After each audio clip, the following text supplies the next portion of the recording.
Donald Trump e Elon Musk protagonizam uma ruptura sem precedentes. O embate mistura política, negócios e o futuro da exploração espacial. O estopim da crise foi a retirada de uma indicação de Musk para a NASA. Jared Isaacman era o nome indicado pelo bilionário para comandar a agência espacial estadunidense. Mas Trump disse que ele tinha associações questionáveis. Musk viu a decisão como uma hostilidade direta e reagiu com duros ataques ao governo Trump. Chamou o novo pacote fiscal de abominação repugnante e acusou o projeto de inchar o déficit em trilhões de dólares. Musk também denunciou cortes em incentivos à energia limpa. E Trump contra-atacou e disse que poderia romper contratos com a SpaceX. Em jogo, mais de 20 bilhões de dólares em parcerias com o governo. O dono da SpaceX não se calou e continuou a fazer insinuações de que Trump estaria escondendo ligações com o caso Epstein. O bilionário que tirou a própria vida na prisão era acusado de comandar um esquema de tráfico sexual de menores de idade. Enquanto tudo isso acontece, as ações da Tesla despencaram. A empresa perdeu centenas de bilhões em valor de mercado em questão de horas. Para os especialistas, o risco de mais retaliações pode impactar o futuro da nova corrida espacial e colocar em xeque o papel das empresas privadas na política pública. Segunda-feira, 9 de junho de 2025.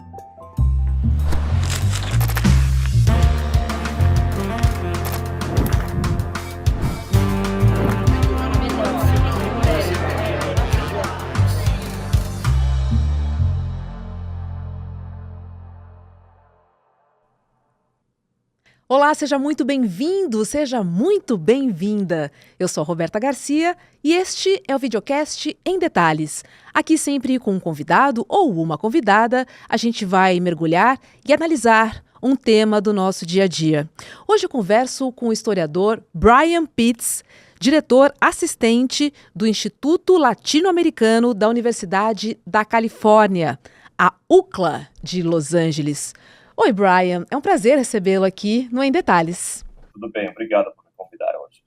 Brian, vamos falar dessa treta, né? Porque o desentendimento entre Trump e Elon Musk, queria saber a sua opinião se era algo previsível. Mesmo que o bilionário sul-africano tenha sido o maior doador da campanha do presidente estadunidense, né? Doando aí cerca de R$1,5 bilhão de reais. É bastante dinheiro. Pois é, 300 milhões de dólares, né? Mas, bom, em comparação com a fortuna, né, que ele tem, é como se fosse R$10 para a gente, né? Mas Verdade. É previsível que sim, né? Porque, bom, em primeiro lugar, a gente estamos tratando, né, de duas pessoas com personalidades muito grandes, né, com um ego, né, o tamanho do Brasil, né, ou dos Estados Unidos. Pessoas que então nesse sentido pessoas que se acham muito, né? Mas em segundo lugar, né, porque sempre teve, bom, pelo menos essa segunda vez de governo Trump, tem essa tensão entre o povo MAGA, né, tipo os apoiadores iniciais do Trump, que são muito contra a imigração, que esse nacionalismo de direita e tal, né? E os tech bros, né, os caras do big tech, né, que têm perspectivas nitidamente diferentes, né, do qual o Trump faz parte. Então, acho que sempre era previsível que teria essa tensão. Agora, não sei se alguém imaginava que chegaria ao nível de drama, né, digamos, que eclodiu essa semana. Bom, é muito divertido assistir, né? Mas também é uma preocupação sobre o futuro próximo e o futuro mais longe do país também. Pois é. E aí, nas redes sociais, tanto no X, de propriedade de Elon Musk, quanto a Truth, que é do presidente estadunidense, começou a troca de acusações. A troca de gentilezas, vamos dizer assim. Eu vou começar com Trump, que usou a expressão associações questionáveis para barrar a indicação de Jared Isaacman à NASA. Lembrando que ele foi indicado pelo Musk. E aí eu te pergunto, o que esse veto diz sobre o uso político de instituições públicas, hein, Brian? Mas essa também é o que vai se falando sobre o governo Trump desde a primeira vez, né? E até mais dessa vez. Eu acho que é relacionado ao problema mais amplo do uso do governo federal para fins pessoais, né? Seja para perseguir inimigos políticos, seja para colocar amigos em lugares de poder, e usar cargos públicos como se fossem moedas, né, de troca, como se fossem fichas num jogo num jogo, né, de chance, né? Então, faz parte, na verdade. Para mim, tipo, tudo isso é muito triste, tudo isso tipo, vivi até o ponto de assistir isso acontecendo com meu país, né? Mas também no contexto do Trump, nada me surpreende. Gente. E aí, Elon Musk reagiu à fala de Trump, dizendo que o pacote fiscal dele, abre aspas, era uma abominação repugnante. Será que nós estamos vendo aqui uma disputa legítima de visões? Ou você acha que se trata mais de uma guerra de egos, hein? Entre dois bilionários que concentram poder demais. O que você acha? Bom, considero que, na verdade, tipo, é uma guerra de posições políticas, mas não de ideologias, né?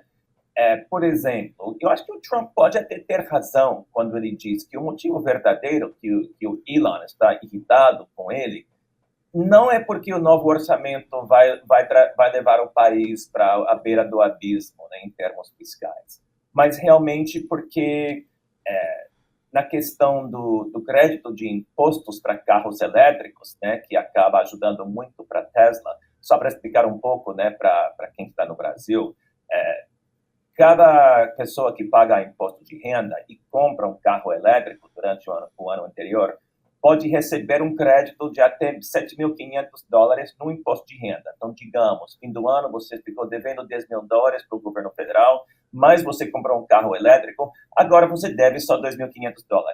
Ou você não devia nada, então você vai receber $7.500 do governo federal. Tudo isso para incentivar a compra de carros elétricos.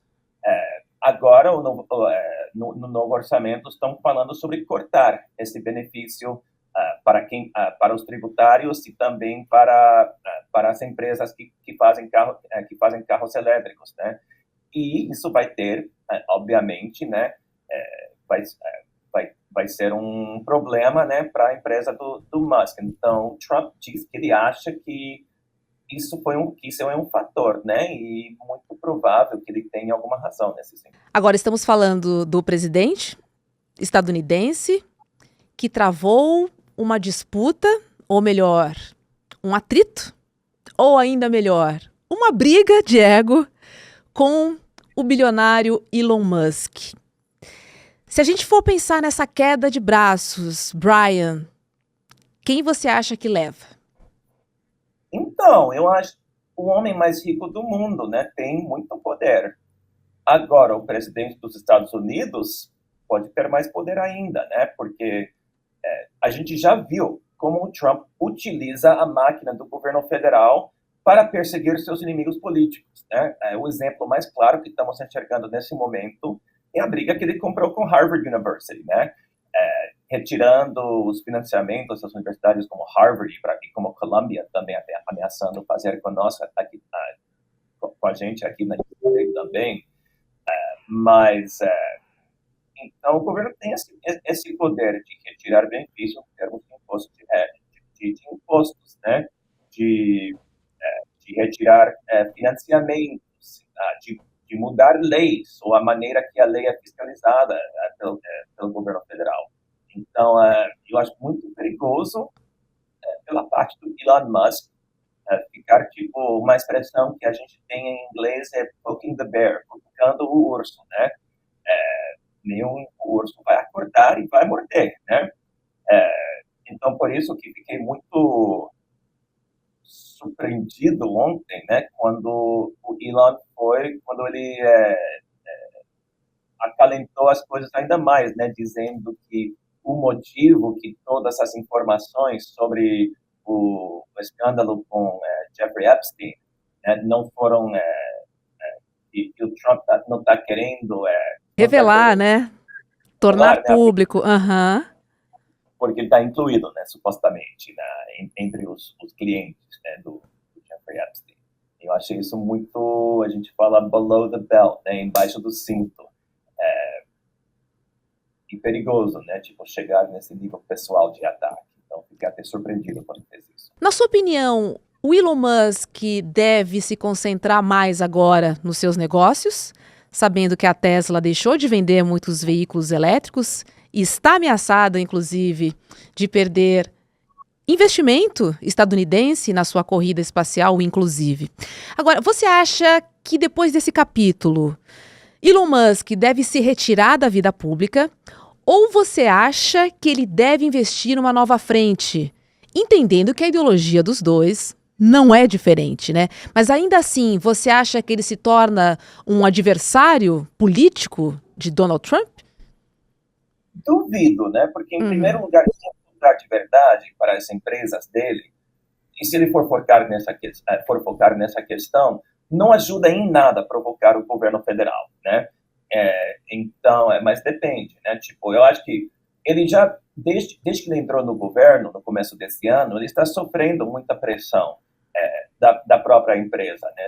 Da Tesla e das outras empresas, por não estar se dedicando às suas empresas. E o efeito mais claro disso está acontecendo com Tesla, né? Porque se a gente pensa nas regiões do país em que carros elétricos são comprados, são aqui na Califórnia, por exemplo, em que você vai dirigindo por Los Angeles, cada terceiro carro parece ser uma Tesla, né? Agora, se você vai para os estados que Trump levou, estados como Oklahoma, ou Texas, ou Louisiana, ninguém está dirigindo Tesla, né? Todo mundo está dirigindo caminhão que utiliza galões e galões e galões de gasolina a cada quilômetro, né? Então,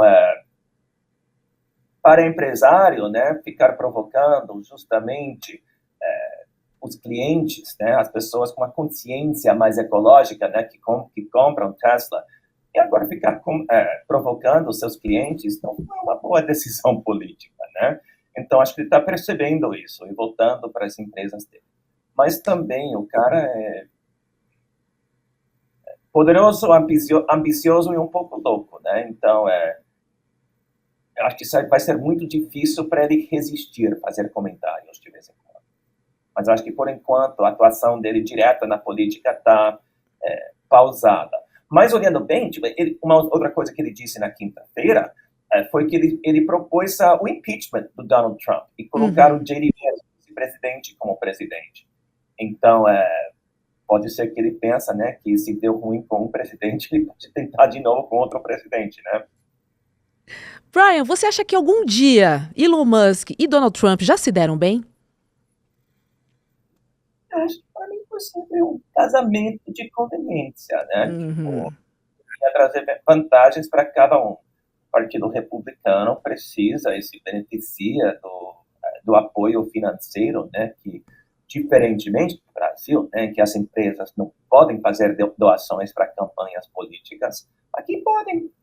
E se não fazem doação direta para uma campanha política, é só criar uma organização sem fins lucrativos para promover candidatos políticos. Então, as pessoas ficam falando sobre a democracia americana, mas, na verdade, tipo, nesse sentido, em vários outros, a democracia brasileira é mais forte. Porque no Brasil, doações de US$ 1 bilhão, né, de uma pessoa jamais seriam permitidas.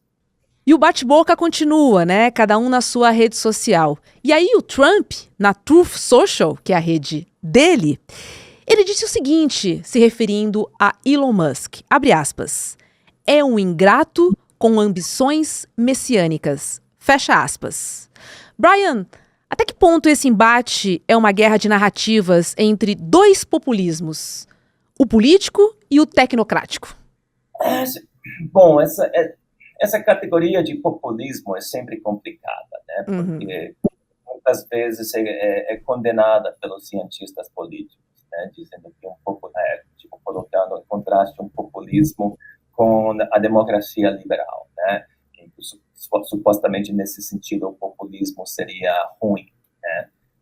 O meu ponto de vista sobre isso já é um pouco diferente, né? Tipo, o PT no Brasil já foi criticado pelo populismo. Eu acho que muitas vezes o liberalismo capitalista critica qualquer tentativa de aproximação aos eleitores, né? Tipo, ao povo, como um populismo, justamente para deslegitimizar essa democracia mais direta. Agora, eu acho que nem Trump nem Musk representam um populismo democrático, né? Mais um populismo autoritário. Mas eu acho que é muito difícil classificar a política do Elon Musk como populista, porque quem é o público-alvo deles? São esses tech bros, né? Esses tecnocratas que já expressaram eles não gostam da democracia, né? Eles até dizem abertamente que um sistema autoritário de direita seria melhor. Então, acho que é difícil categorizar o posicionamento do Elon Musk como populista, porque para ele fazer pelo menos para Trump, discursivamente, tem um apelo direto ao eleitorado, né? Agora, eu acho que para Elon seria melhor ainda se nem tivesse eleição, né? Eu acho que para esses tech bros, esses tecnocratas, a visão é mais uma meritocracia, né, em que os melhores, os mais inteligentes, ou seja, eles, né, vão ser donos de tudo, né? Então, eu não considero isso um embate entre dois populismos, mas sim entre um populismo de direita e entre uma tecnocracia de extrema direita, que não tem nada de populista e muito pouco de democrata. Bom, o fato é que o Musk denunciou os cortes em energia limpa.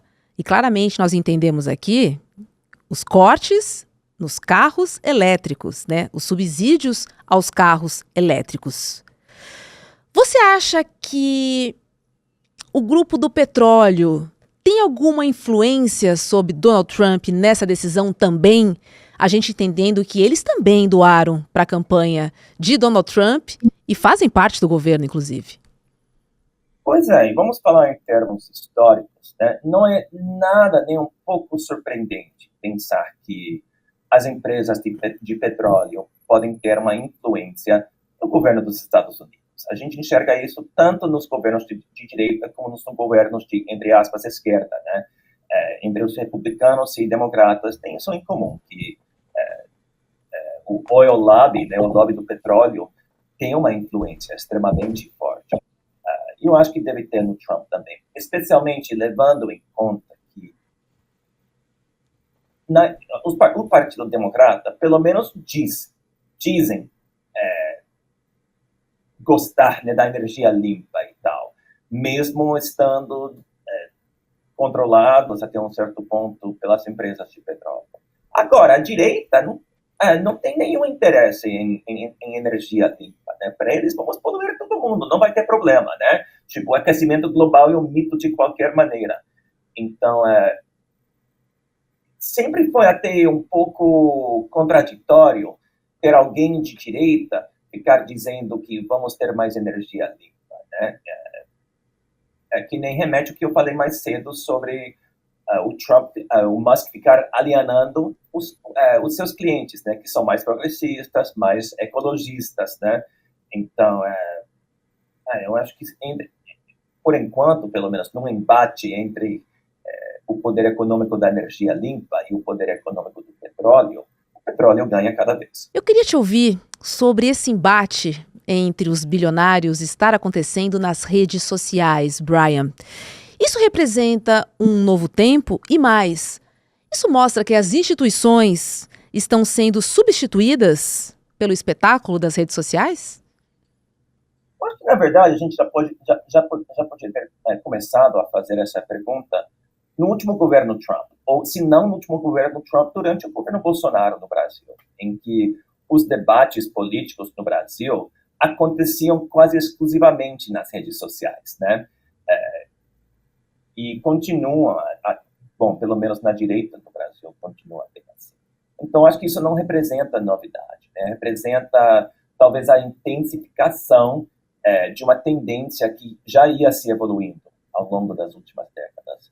Agora, sobre o futuro, né, não é só uma questão das redes sociais, mas também uma questão sobre o poder da inteligência artificial, né, da IA que pode ter no político futuro. Já li uma reportagem hoje falando sobre o exército, né, digital que os Bolsonaros estão preparando para a eleição de 2026. Então tem esse fator também, que é uma coisa que pode acontecer nas redes sociais, mas também que a verdade pode ser bastante manipulada, né, como sempre, como nos últimos 10 anos, pelo fake news, mas também entrando nessa questão de inteligência artificial, de deepfake, né, e todas essas coisas. Então, acho que a gente vai para territórios desconhecidos, né, em que a democracia, a própria verdade da realidade pode ficar cada vez mais ameaçada. E eu acho que essa transformação de debate político a debate de mídia social faz parte dessa questão. Ô Brian, e seguindo essa linha de redes sociais, você acha que esse embate nos ensina um pouco sobre a democracia hoje e no futuro? Ou seja, o fato de termos a possibilidade de uma democracia morrer através de posts em redes sociais, talvez cortes no orçamento, no lugar de tanques e guerras, isso aponta para que lugar, hein, em relação à democracia? Bom, será que a democracia estava viva, pelo menos nos Estados Unidos, antes disso? Acho que ao longo das últimas 3 ou 4 décadas, o país tem passado por um processo de desdemocratização cada vez mais amplo, né? Hoje em dia, o eleitor comum, né, seja de esquerda, seja de direita, não pensa que tem qualquer influência sobre o processo político, porque de qualquer maneira não importa meu voto, né? O lobby de petróleo vai continuar com seu poder. O lobby a favor de Israel vai continuar com seu poder. Acho que o que chamaríamos no Brasil do imperialismo americano vai continuar da mesma maneira. Então, se esse país já teve democracia em algum momento, eu acho que a democracia ficou tão esvaziada aqui ao longo da última geração que o que a gente está vendo hoje é a culminação desse processo. Mas não é uma novidade, é somente que a situação está piorando ainda mais, né? Tipo, pelo menos hoje a gente continua com a estrutura democrática, as instituições, entre aspas, democráticas.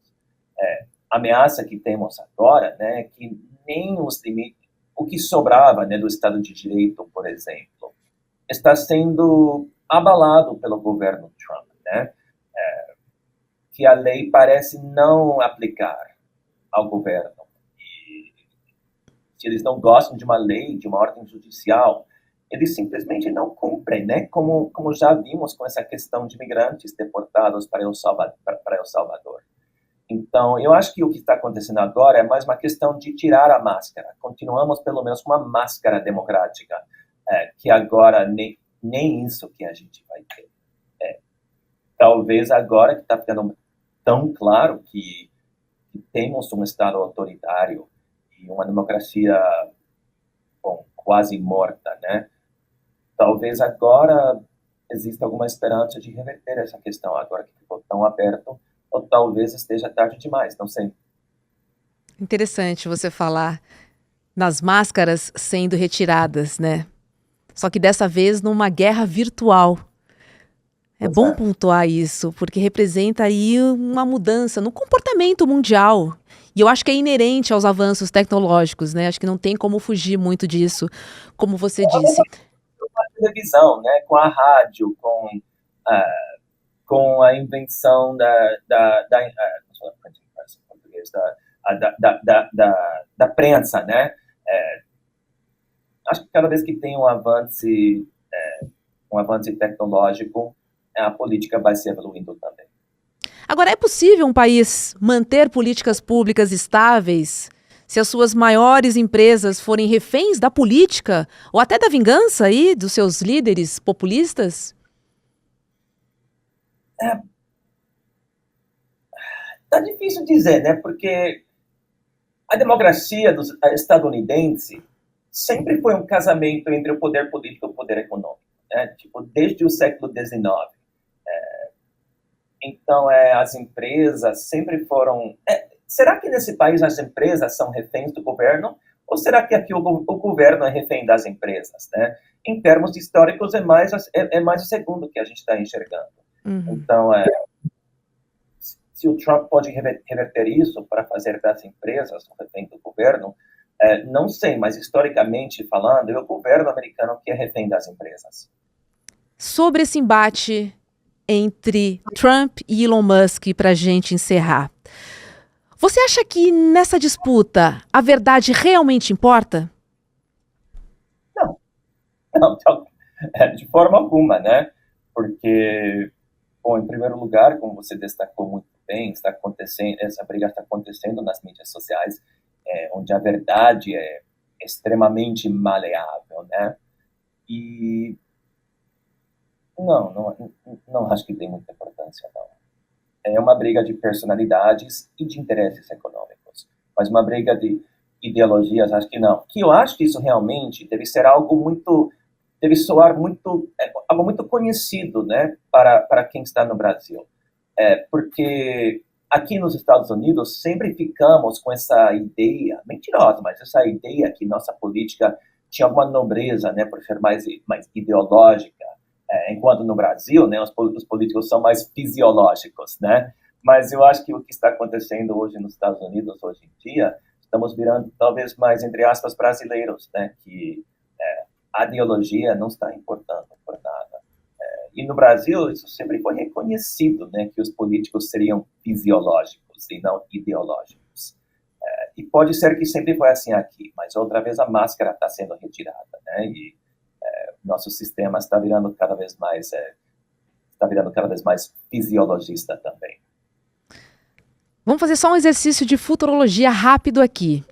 Você acha que Elon Musk deve recuar nos próximos dias? Bom, como eu sou historiador, gosto de falar mais do passado e não do futuro, né? Estamos falando de alguns dias para frente, acho que posso tentar adivinhar, né? Eu acho que o Trump está fazendo de tudo, né, para acalmar a situação. Pelo que eu vi, as fontes internas da Casa Branca estão falando que ele está irritado com a situação, mas ele está falando meio que, vocês sabem como que o Elon é, né? Então, eu não sei se eles vão se aproximar novamente, mas não faz bem para nenhum dos dois continuar com essa briga. Com certeza não faz nada bem para Elon Musk, não faz nada bem para Tesla. Já vimos que acho que eu li que por causa da desvalorização das ações da Tesla, que o Elon perdeu como 34 bilhões de dólares ontem. Então, isso não é sustentável nem para ele. Então, eu acho que para ele vai ser necessário se acalmar. Bom, mas se ele está sob a influência de ketamina e MDMA todos os dias, quem sabe o que ele faz, né? Mas o que faria sentido seria um recuo estratégico. Perfeito. Um acordo de interesses, vamos dizer assim. Né, Brian? Vamos ficar de olho, então. Obrigada, viu, por participar conosco aqui do Em Detalhes. Obrigado a você. Olha, eu tenho um último recado muito importante para você, porque a situação é grave. Dia após dia, aqui no ICL, nós damos notícias sobre como o extremismo está se articulando cada vez mais com força. A grande verdade é que a extrema-direita tem um plano em curso para derrotar a democracia. Mas nós temos uma chance de sobrevivência e nós vamos te contar. Na verdade, quem vai te contar qual é essa única saída é o professor João César de Castro Rocha. Bom, vocês que acompanham o ICL Notícias já conhecem as análises precisas do professor nos nossos telejornais. Vamos lembrar que ele desvendou as ferramentas da extrema-direita para ganhar popularidade e também se manter no poder.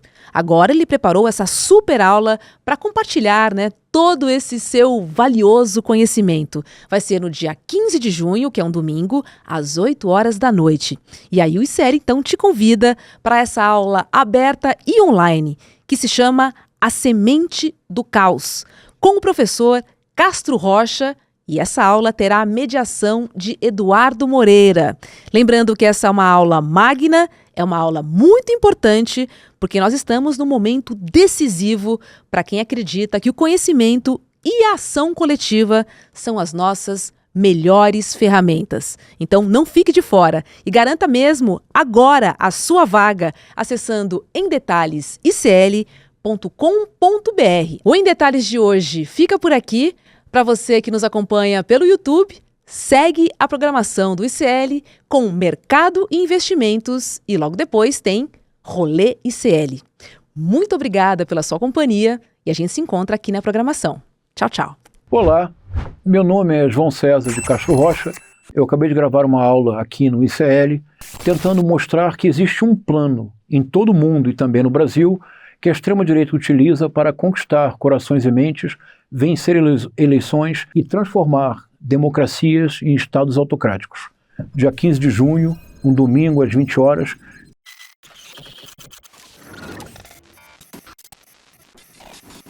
O ICL está em todo lugar, na palma da sua mão, na TV da sua casa e até nos seus ouvidos.